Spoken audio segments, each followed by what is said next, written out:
Canada is not open to us. They need to open their market. Unless they're willing to open their market, they're going to pay a tariff. Of Canada's economy. Of course, the federal government is getting down to the wire in trade negotiations with the U.S. And Softwood may actually be one of those opportunities for us to strike an early deal with the Americans. Trade talks between Canada and the United States have entered their most critical stage yet. With President Trump's August 1st deadline fast approaching, U.S. Commerce Secretary Howard Lutnick made it clear, unless Canada opens its market, tariffs will hit. But Ottawa isn't folding. Prime Minister Mark Carney is now meeting with U.S. senators and provincial premiers to find a narrow path forward. A full rollback of tariffs is no longer expected. Instead, Canada is pushing for a limited sector-based deal, one that avoids broad economic damage and restores predictability, even if some tariffs remain. They want to ensure that they're able to provide high-quality, low-cost building materials for Americans. Also, it's a recognition that in this reality that we're in with this president, we've got to put some things on the table to have conversation. In the midst of this, one old issue is taking on new significance: softwood lumber. British Columbia has faced U.S. duties on softwood for years. But now, for the first time, Canadian officials, including Premier David Eby, are publicly signaling openness to export quotas as part of a deal. This marks a shift. Quotas were previously off the table. But with over $7 billion in softwood tariffs currently held in escrow and trade talks hanging by a thread, Canadian lumber is being positioned as a strategic bargaining chip, not just a casualty of U.S. protectionism. Why now? Because softwood could offer a rare, quick win. It's a sector with high visibility, cross-border interdependence, and enough political weight on both sides to create leverage, without touching more sensitive industries like dairy or autos. Look, we got to be honest with ourselves as Canadians, and I think the Carney government has done a good job at this in its sort of early days. This is Trump's strategy, right? Exactly what you just described. That's what his sort of MO has been really in Trump 2.0 administration. But the game Canada is playing is anything but straightforward. Trump's trade strategy has been deliberately chaotic, shifting deadlines, unclear demands, and threats of full renegotiation of USMCA in 2026. His pattern of destabilization forces other governments to react, not plan. Former New Brunswick Premier Brian Gallant, who once sat at the Premier's table, described Trump's approach as engineered confusion. And Canada, this time, is refusing to be baited. Carney's government isn't matching chaos with chaos. It's choosing discipline, listening to provinces, aligning federal priorities, and pursuing options outside the North American orbit. Canada's response is quiet but coordinated. Ontario defends its auto sector. British Columbia brings softwood to the table. Quebec wants time-bound clarity. Despite differences, premiers are presenting a united front. At the national level, Canada is reinforcing its foundation. Bill C-5 aims to break internal trade barriers. The major projects. Bill prioritizes infrastructure, energy, and mining, especially with Indigenous partnership.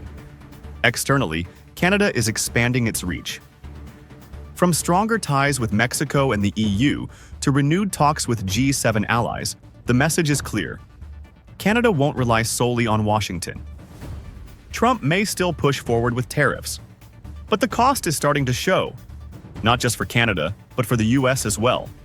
Softwood lumber duties have already raised construction costs across the U.S., particularly in housing markets dependent on Canadian imports. American lawmakers are under pressure. A bipartisan delegation of senators is now in Ottawa, not to threaten, but to preserve economic stability.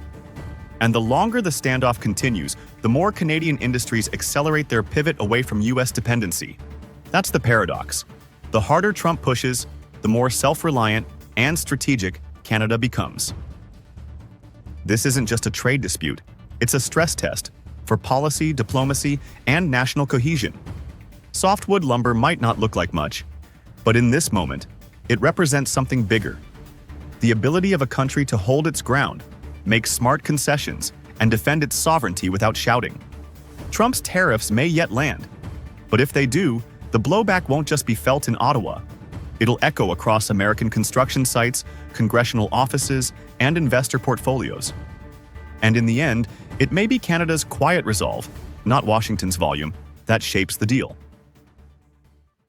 Prime Minister Mark Carney will be at the summit tomorrow. Obviously, he'll be talking about trade with the U.S. What are you hoping to hear from him? I'm hoping that we can all contribute to the path forward. That means the least tariffs, ideally no tariffs, as quickly as possible. The headlines are loud. Tariffs are coming. August 1st is the deadline. Canada and the United States are scrambling to reach a new trade deal. Steel, autos, agriculture, they dominate every headline. But in the middle of this storm, something's missing from the conversation. Something big. Energy. Canada's most vital export to the U.S. And yet, it's barely being mentioned. No press briefings, no public threats, no leaks. And in a negotiation as high stakes as this one, that kind of silence is never accidental. I think Donald Trump is feeling pretty cocky right now, full of himself. Thinks he's got everybody coming to him. I'm going to actually say Canada's imports of softwood lumber or steel or whatever are a national security threat, and I'm going to put more tariffs on. So, as of now, most Canadian goods face a 25% tariff under the Trump administration's 2025 trade directive.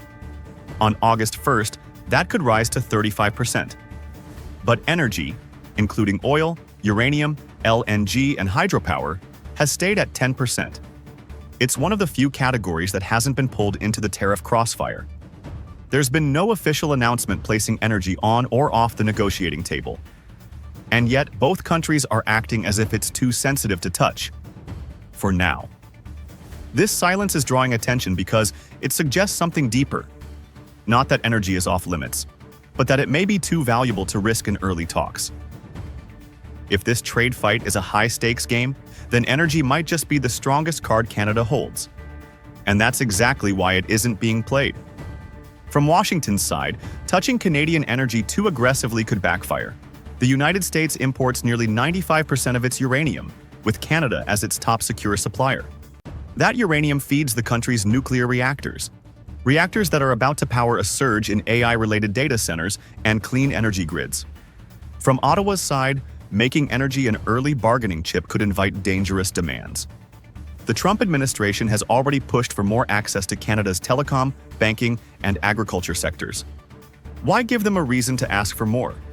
So instead of putting energy on the table, both sides are quietly leaving it just under it. And then we're also looking to extend natural gas access into New Brunswick and support some of the assets that we have, like our LNG plant and our port in St. John that moves a lot of energy product. Mm-hmm. We also have critical mineral projects that contribute to Canada's defense. While the federal government stays quiet, Canada's provinces are preparing the ground. In New Brunswick, Premier Susan Holt is pushing the Eastern Energy Partnership, a multilateral grid plant linking LNG, nuclear, and wind from Quebec to the Atlantic coast. St. John's Port is being upgraded, and new pipelines are under discussion to connect Western gas to Eastern export routes. Meanwhile, Saskatchewan is solidifying its role as a strategic uranium hub. Ontario is focusing on EV supply chains powered by domestic energy sources. None of these moves are explicitly linked to U.S. talks, but taken together, they form a clear pattern. Provinces are ensuring that if energy enters the trade equation, they'll be ready to use it on Canada's terms. Prime Minister Mark Carney is expected to join Canada's premiers this week in Huntsville. The focus will be U.S. trade, and the political stakes couldn't be higher. But barring a breakthrough, it's unlikely the final deal will be free of tariffs. More likely is a partial agreement, one that accepts tariffs on sectors like steel or telecom, while keeping energy untouched. Not as a gift, but as a calculated exchange. And if there's no deal by August 1st, then energy will become even more critical, not in speeches, but in supply chains, export routes, and quiet retaliatory decisions. Because sometimes the most powerful card in a negotiation is the one you never show. De Silva that Brazil will respond in kind with its own tariffs if the U.S. goes through what it wants to do by August 1. Your thoughts? President Donald Trump's second-term trade doctrine has entered a volatile phase. In recent weeks, the administration has issued formal notices to a string of trade partners.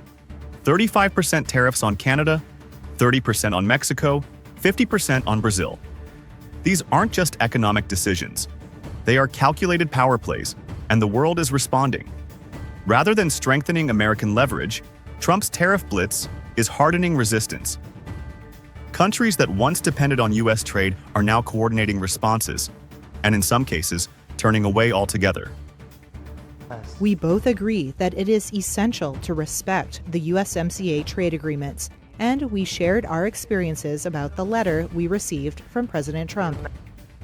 One of the clearest signs that Trump's pressure is backfiring came this week, when Canada and Mexico publicly pledged to strengthen bilateral trade. Both countries confirmed they had received tariff letters from the U.S., 35% for Canada, 30% for Mexico, set to take effect August 1st if negotiations fail. In response, Canadian Prime Minister Mark Carney and Mexican President Claudia Sheinbaum agreed to deepen economic cooperation. Carney is expected to visit Mexico in the coming weeks to formalize joint strategies. For two neighbors long tied to the U.S. through the USMCA, this pivot marks a significant realignment. Rather than fracture, Trump's tariff threats are pushing America's closest allies to close ranks, without the U.S. Consider that maybe for the last 50 years, we are going through the worst moment in the relation between Brazil and Washington. Tensions are even sharper further south. Brazil was hit with the steepest tariff, 50% on all exports to the U.S., up from 10% announced in April. Trump framed the move as retaliation for what he called political persecution of former Brazilian President Jair Bolsonaro, who faces charges for his role in the January 2023 coup attempt. Brazilian President Luiz Inácio Lula da Silva rejected the move as an act of political interference. His administration immediately activated a new fast response tariff mechanism, authorizing counter tariffs against U.S. goods. According to Brazil's Ministry of Development, only 12% of Brazilian exports are destined for the U.S., allowing the country to redirect trade with minimal disruption.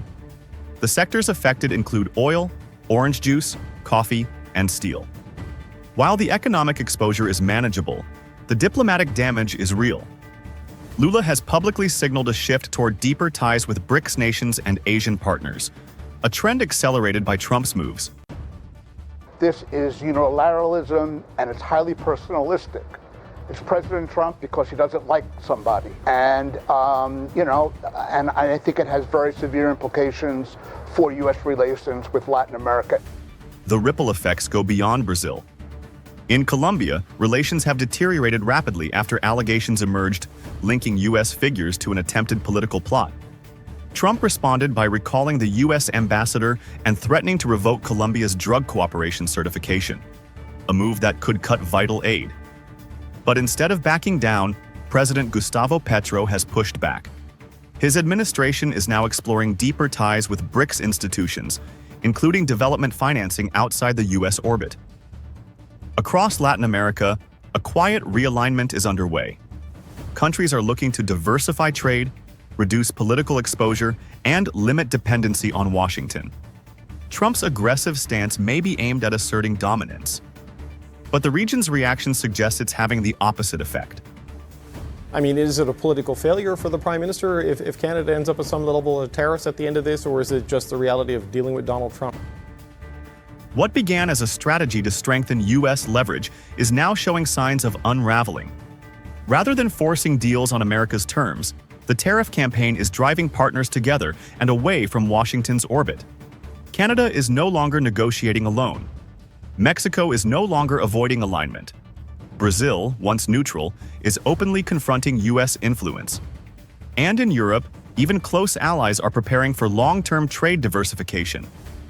For the Trump administration, the short-term political optics may still resonate with parts of the domestic base. But the long-term cost is rising. Fractured trust, declining diplomatic capital, and global supply chains that are learning to work around, not through, the United States. The real impact of these tariffs may not be in what they tax. It may be in what they break.